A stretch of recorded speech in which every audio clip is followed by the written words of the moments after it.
യേശുവിൽ ഏറ്റവും പ്രിയമുള്ള സഹോദരി സഹോദരന്മാരെ, ഈ പ്രഭാതത്തിൽ ഇന്നത്തെ വലിയ സന്തോഷത്തിൻ്റെ കാരണം ധ്യാനിക്കുന്നു, പ്രാർത്ഥിക്കുന്നു. പെസഹ വ്യാഴം. ഓർക്ക പ്രിയമുള്ളവർ, ഇന്ന് നാം ഇടവക ദേവാലയത്തിലേക്ക് കടന്നു ചെല്ലുമ്പോൾ വ്യത്യസ്തമായ ശുശ്രൂഷകൾ, പെസഹ ദിവസത്തിൻ്റെ മനോഹരമായ അഭിഷേകം നമുക്ക് ഏറെ പ്രദാനം ചെയ്യുന്ന, നമുക്ക് ലഭിക്കുന്ന ശുശ്രൂഷകളാണ്. അതിലേറ്റവും പ്രധാനപ്പെട്ട എന്താണ്? പൗരോഹിത്യം ആരംഭിച്ചതിൻ്റെ ഓർമ്മ, പൗരോഹിത്യം സ്ഥാപിച്ചതിൻ്റെ ഓർമ്മ, വിശുദ്ധ കുർബാന സ്ഥാപിച്ചതിൻ്റെ ഓർമ്മ.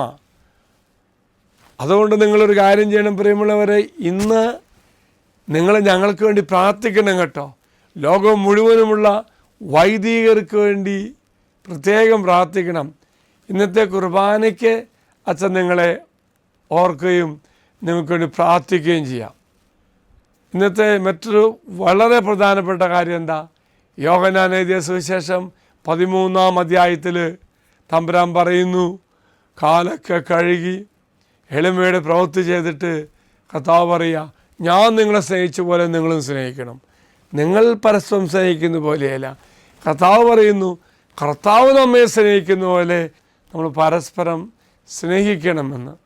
ഓർക്കുക പ്രിയമുള്ളവരെ, അങ്ങനെ ദൈവത്തിൻ്റെ ആ വലിയൊരു വാഗ്ദത്തം നമ്മിൽ നിറവേറ്റപ്പെടാൻ വേണ്ടി പ്രാർത്ഥിക്കുന്നു. എന്താ കർത്താവ് പറഞ്ഞ്? അങ്ങനെ നിങ്ങൾ സ്നേഹിക്കുമ്പോൾ ഞാൻ ദൈവത്തിൻ്റെ സാക്ഷിയായി മാറുമെന്നും അതിലൂടെ ദൈവത്തിൻ്റെ സ്നേഹം മറ്റു മക്കൾക്ക് പങ്കുവയ്ക്കാൻ സാധിക്കുമെന്ന് പറയുന്നു. ഓർക്കുക പ്രിയമുള്ളവരെ, തമ്പുരാൻ പറയുക മാത്രമല്ല പ്രവർത്തിച്ച് കാണിച്ചു തന്നു.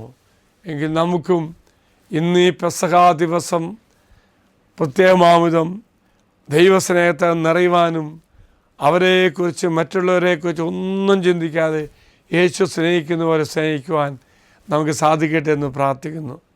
പ്രത്യേകിച്ച് നമ്മുടെ ഉത്തരവാദിത്വം എന്ന് കർത്താവ് പറയുന്നുണ്ട്. ഗലാത്യ 6:2 പറയുന്ന പോലെ പരസ്പരം ഭാരങ്ങൾ വഹിച്ചുകൊണ്ട് ക്രിസ്തുവിൻ്റെ നിയമം പൂർത്തിയാക്കുവിൻ. ഓർക്കുക പ്രിയമുള്ളവർ, അങ്ങനെ സ്നേഹിക്കുമ്പോൾ തമ്പുരാൻ നമുക്ക് വേണ്ടി മരിച്ചതുപോലെ തന്നെ ദൈവത്തിൻ്റെ വചനം എന്താണ് പ്രിയമുള്ളവർ? മറ്റുള്ളവരുടെ ഭാരങ്ങൾക്ക് വേണ്ടി യേശു കുരിശിൽ വഹിച്ചുവെങ്കിൽ ഈ തമ്പുരാൻ്റെ വചനത്തിൻ്റെ യോഗ്യതയാൽ, ഈ തമ്പുരാൻ്റെ സ്നേഹത്തിൻ്റെ അത് പ്രവൃത്തിയിലൂടെ കാണിച്ചു തന്നുവെങ്കിൽ പ്രിയമുള്ളവർ, മറ്റു മക്കളെയും സ്നേഹിച്ചുകൊണ്ട് ഭാരങ്ങൾ വഹിച്ചുകൊണ്ട് ജീവിക്കുക എന്നത് നമ്മുടെ ഉത്തരവാദിത്തമാണ്, കടമയാണെന്ന് ദൈവം ഇന്നത്തെ ദിവസം ഓർമ്മിപ്പിക്കുന്നു. മറക്കരുത് പ്രിയമുള്ളവരെ, ക്രിസ്തുവിൻ്റെ നിയമം പൂർത്തിയാക്കുവാൻ നാം ചെയ്യേണ്ടത് മറ്റു മക്കളുടെ ഭാരങ്ങൾ നമ്മൾ വഹിക്കുക, അവരെ സ്നേഹിക്കുക. ഒപ്പം ക്രിസ്തുവിനെ സ്നേഹിച്ച പോലെ നമുക്ക് സ്നേഹിക്കാൻ സാധിക്കണം. ഒരിക്കൽ കൂടി അച്ഛൻ ഒന്നോടെ ഓർപ്പിക്കുന്നു, ഇന്ന് നിങ്ങൾ വൈദികരായി ഞങ്ങൾക്ക് വേണ്ടി പ്രാർത്ഥിക്കണം. ഞങ്ങൾ നിങ്ങൾക്ക് വേണ്ടി പ്രാർത്ഥിക്കാം. ഒരിക്കൽ കൂടി പെസഹ ദിവസത്തിൻ്റെ എല്ലാ മംഗളങ്ങൾ നേരുന്നു. കർത്താവ് എല്ലാവരും അനുഗ്രഹിക്കട്ടെ. അച്ഛൻ ഈശ്വര ആശീർവാദം തരാം. നമ്മുടെ കർത്താവായ ശമിശിഹാ കൃപയും പിതാവായ ദൈവത്തിൻ്റെ സ്നേഹവും പരിശുദ്ധാത്മാവിൻ്റെ സഹവാസവും കൂടി ഉണ്ടായിരിക്കട്ടെ, ഇപ്പോഴും എപ്പോഴും എന്നേക്കും. ആമേൻ. ഒരു നല്ല ദിവസം ആശംസിക്കുന്നു. എല്ലാവരും കർത്താവ് അനുഗ്രഹിക്കട്ടെ.